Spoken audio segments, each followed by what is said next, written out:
Hello everyone, rule number 64 क्या कहता है आपका? It is important to exclude the noun और pronoun from its group to avoid we can say faulty comparison. Okay, तो यहाँ पे ये कहने का मतलब है रूल का मेरा कि अगर आप कभी भी कंपेयर कर रहे हैं, ओके, सिर्फ कंपैरिजन के सेंस में, ठीक है, जब कंपैरिजन इन केस आपका एक से दूसरे का मतलब दो व्यक्तियों के बीच जब भी आपका कंपैरिजन हो रहा हो तो वहां पे हमें क्या करना है, एक व्यक्ति को अगर ग्रुप में से हमें कंपेयर करना होगा तो वहां पे उस ग्रुप से क्या करना होगा, उसे एक्सक्लूड करना होगा। सिंपल सी बात मेरी समझो कि अगर आपका एक पेन है, ठीक है, और उसका कंपैरिजन हम कर रहे हैं सभी पेनों से, ठीक है, तो उन सभी पेनों में क्या हो गया, वो पेन भी आ गया, तो कंपैरिजन गलत हो गया। मतलब हम क्या कर रहे हैं, अगर एक पेन का कंपैरिजन कर रहे हैं सभी पेनों से तो वहां पे क्या हो रहा है, आपका कंपैरेटिव डिग्री का यूज कर रहे हैं और वहां पे क्या हो रहा है, हम इस पेन का उस ग्रुप में वो पेन भी है, दोनों कंपेयर हो जा रहा है, तो वो गलत है, ठीक है।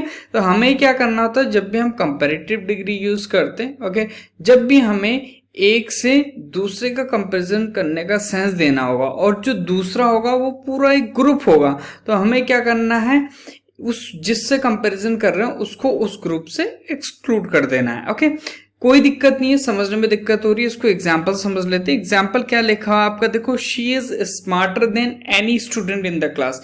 अब यहाँ पे जो शी है ना, शी भी एक स्टूडेंट है, ठीक है। हम क्या करें, शी स्मार्टर, स्मार्टर आपका क्या, कंपैरेटिव डिग्री, ठीक है। ओके, अगर हम कह रहे हैं शी इज स्मार्टर, अगर अच्छा कंपैरेटिव डिग्री नहीं यूज करें, अगर हम यहाँ पे सुपरलेटिव डिग्री यूज करेंगे तो क्या हो जाएगा, शी इज द स्मार्टेस्ट, क्या हो जाएगा, she is the smartest, okay, in the class, हम ये कह देंगे। लेकिन अब यहाँ पे हम कंपैरेटिव डिग्री यूज कर रहे हैं तो हमें क्या करना है, जब भी कंपैरेटिव डिग्री यूज करेंगे तभी आपको ये ध्यान रखना है कि जब कंपैरेटिव डिग्री यूज करेंगे तो एक से दूसरे का कंपैरिजन होगा। ओके, दूसरे से कंपैरिजन करने के लिए अगर पूरा ग्रुप है और उसमें से बाकी से कंपैरिजन करना होगा, दूसरे से कंपैरिजन करना होगा, तो हमें क्या करना है, उस व्यक्ति को उस ग्रुप से अलग कर देना है। ओके, सुपरलेटिव में ऐसा नहीं होता, एक का कंपैरिजन सभी से हो जाता है, ठीक है। कंपैरेटिव डिग्री का यूज करते हैं तो ऐसा नहीं होता। देखो, शी भी स्टूडेंट है, हम कह रहे हैं शी स्मार्ट है, किससे, बाकी बच्चों से, ओके, मतलब बाकी नहीं, एनी हम यहाँ पे यूज करें तो एनी का मतलब हो जाएगा सभी बच्चे, ओके, एनी का मतलब कोई भी बच्चा, कोई भी छात्र, ओके।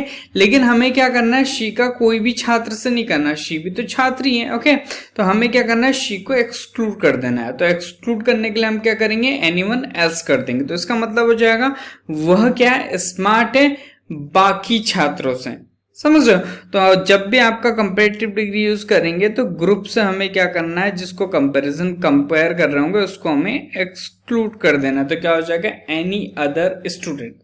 ओके, तो ये चीज आपको क्या करनी, ध्यान रखनी है। एक और एग्जाम्पल, कोई दिक्कत नहीं है, समझ में नहीं है, एक और एग्जाम्पल कर लेते हैं, उससे ये चीज आपको अच्छे से क्लियर हो जाएगी। क्या एग्जाम्पल कहता है, देखो क्या लिखा है आपका, John is stronger than anyone in the gym. Okay, तो एनीवन मतलब कोई भी, और हम यूज कर रहे हैं कंपैरेटिव डिग्री। अगर हम कहते हैं John is the strongest, okay, in the gym, तो सही था, सुपरलेटिव डिग्री यूज करें। लेकिन हमें क्या करना है, कंपैरेटिव डिग्री का यूज करके ये सेंस देना है कि जॉन क्या है, स्ट्रॉन्ग है बाकी सभी से। ओके, अगर हम कंपैरेटिव डिग्री का यूज करेंगे तो हमें क्या करना पड़ेगा, जॉन को एक्सक्लूड करना होगा बाकी के ग्रुप से, ताकि हम जॉन का कंपैरिजन बाकियों से कर सके, समझ रहे। तो हमें क्या करना पड़ेगा, एनीवन एल्स लिखना होगा। अब हम लिख रहे हैं anyone else in the gym, तो इसका मतलब है बाकी सभी से। ओके, एनीवन आ जाएगा तो मतलब कोई भी, जिम में कोई भी हो, सभी से। तो ये चीजें आपको ध्यान रखना है, ये फंडा सिर्फ और सिर्फ आपको कंपैरेटिव डिग्री यूज करते हुए लगाना, और पॉजिटिव डिग्री का भी। जब हम सिमिली का यूज करते हैं ना, edge positive degree edge, so positive degree edge, तब भी आपको ये फंडा लगाना है। सुपरलेटिव डिग्री में ये नहीं लगेगा क्योंकि वहां पे वन वर्ड सॉल्व होता है। ये जो अदर होगा, एल्स होगा, ये तभी लगेगा जब कंपैरेटिव डिग्री या फिर सिमिली का स्ट्रक्चर यूज हो रहा होगा, ठीक है। इससे रिलेटेड कुछ इंपॉर्टेंट क्वेश्चंस है, वो मैंने लास्ट में लिखे हुए हैं।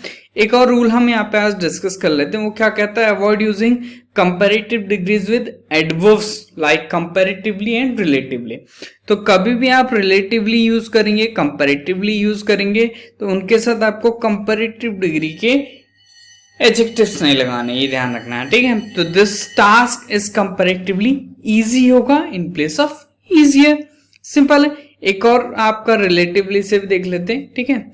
ये क्या कहता है आपका, क्या है आपका, the weather is relatively warmer today, गलत हो जाएगा, वार्मर कंपैरेटिव डिग्री है, इसके साथ वार्म लगेगा। तो ये चीजें आपको ध्यान रखनी है। कुछ क्वेश्चंस हैं, ओके ये तो सिंपल वाला रूल है, लेकिन फर्स्ट वाला जो रूल मैंने करवाया ना 64 वाला, उससे रिलेटेड 5 आपके क्या सवाल हैं और इनका आंसर आपने कमेंट में करना है। मिलते हैं in the next section, till then जय हिंद जय भारत।